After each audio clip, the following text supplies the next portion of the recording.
Hey everybody, Mike Iaconelli here. Want to talk to you about selecting jig color. You know, get that question all the time. What's the right color jig? You know, what color do I use when I'm fishing a jig? And I've got two things that I think about when I'm picking color on jigs.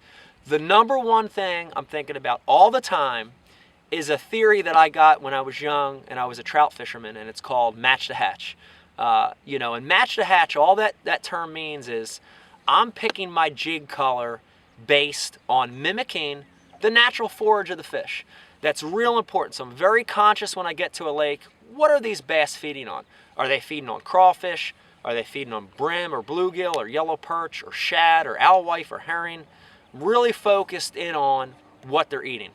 The other thing I think about when I'm picking jig color is the style of jig. You don't hear this talked about a lot, but it's the style of jig. So to give an example, you know, here's my football head jig box. And to me, a football head jig is a jig that I fish slow and low on the bottom. Rocky bottom areas, along ledges, along deep break lines, and I'm constantly fishing this thing on or near the bottom.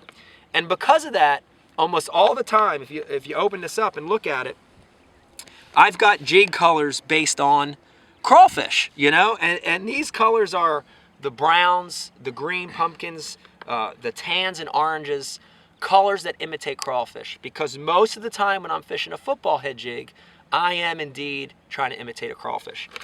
Now let's flash over to a flipping style jig. And when I open that, you're going to see a lot more color selections here. And you're going to see definitely colors that imitate crawfish, but you're also going to see some colors that imitate bluegill. You're going to see some colors that imitate shad, the whites. And a flipping jig to me is a little more versatile. It's a jig that I can fish on the bottom, but it's also a jig that I swim a lot. I'll swim this along docks. And again, think about a shad. A shad is a forage that stays higher in the water column. So I'm going to use that jig and swim it. I want to imitate that color. Picking your jigs, first think about forage, then think about style of the jig and what you're going to do with that jig, and it's going to help you become a better angler. Mike Iaconelli talking about jig color selection.